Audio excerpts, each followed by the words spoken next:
So I think a lot of people would say that they either would love to be a scout, wish they had known what it took to become a scout. I didn't know this was even a thing I could have been someday. That your job is one of those that a lot of people that watch football on a Sunday are like, man, that would be so awesome. So tell everyone out there wondering, how did you get to this role? Yeah, I like to joke with my wife, for instance, that I played in college and the first person I ever evaluated was myself, and I wasn't good enough. I went to Michigan and there was a lot of really good players back then, and I was kind of like, I don't move like that, I can't run like that, I can't jump like that, I'm not that strong. The idea of becoming a scout was kind of based, innocently on that enough, but I knew I didn't want to be a coach, and I just kind of saw the game more from a movement, one-on-one. This guy, if I'm watching film, I always joke too, like they're in 21 personnel, the fullbacks, and old school football, the fullbacks in the home position, they line up like this, what are you thinking? And I was like, oh, that fullback's really good, he's gonna smash me. And so I knew I wasn't kind of a coach, I didn't see the game that way, but I really kind of felt like I had this instinct, this sense to see movement in people and effort and intelligence as a player. And again, when I signed up to be a scout, I didn't really know what I was getting into, but I knew I didn't want to be a coach, and I knew I didn't want to lead the game of football. And what do you think are the biggest things you've learned since being with the Buccaneers in your role? I think the immediacy when I grew up on the college side of scouting, which, we're in draft season right now, and in the college side that you have this date in the future. It's sometimes very far in the future, but it's April 28th, right? And all your work kind of leads up to that point, and there's kind of a cadence to it.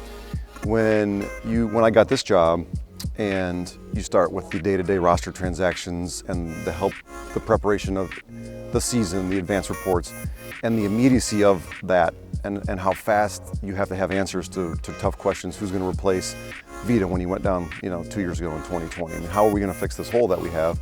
And you kind of come up with all these things, and some of them are practical and some of them aren't. But basically, we have a brainstorming session, and how if you are good at that, the supplementation of the roster because of the attrition that happens, you could kind of push you forward and ahead of a lot of teams that don't do it as well. So it's definitely one of the most challenging parts of our jobs in scouting, and something I don't think gets talked about very much.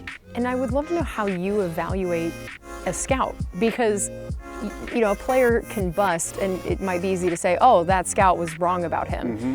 But that's not necessarily true. No one can fully predict what someone is going to be like, and you can have done every bit of work that you tried to and not know what's going to happen to someone when they get into the NFL. And so how do you look at that and decide what was a scout's fault, what wasn't a scout's fault, and to tell if someone is really good at their job as a scout results-wise? Yeah, I think it's probably a couple parts. You have to be a good evaluator, one. You have to be able, like our college guys, our pro guys can look at pro tape all day and they can see what's playing in Atlanta or New Orleans or in Green Bay and say like, oh, this guy's kind of like that. It is hugely important for us to bring the right kind of people into this organization. And I think that's really where we've hit our stride here lately, is an understanding of what a Buccaneer looks like, what we want a Buccaneer to be. And it's Jason's job, it's my job, it's Mike Beal's job from a draft standpoint to communicate to our scouts that this is what we're looking for. These are the things that we want our guys to have or be able to develop. And then it's their task with going out, and they do a fantastic job of finding the right kind of people, going to the schools and asking the right kind of questions, so we can get to the point where we are comfortable with these guys and we have a belief in them that they'll have every opportunity to succeed. Now, the hit rate is 50% in the draft. I think we're above that lately, and we're trying to stay there.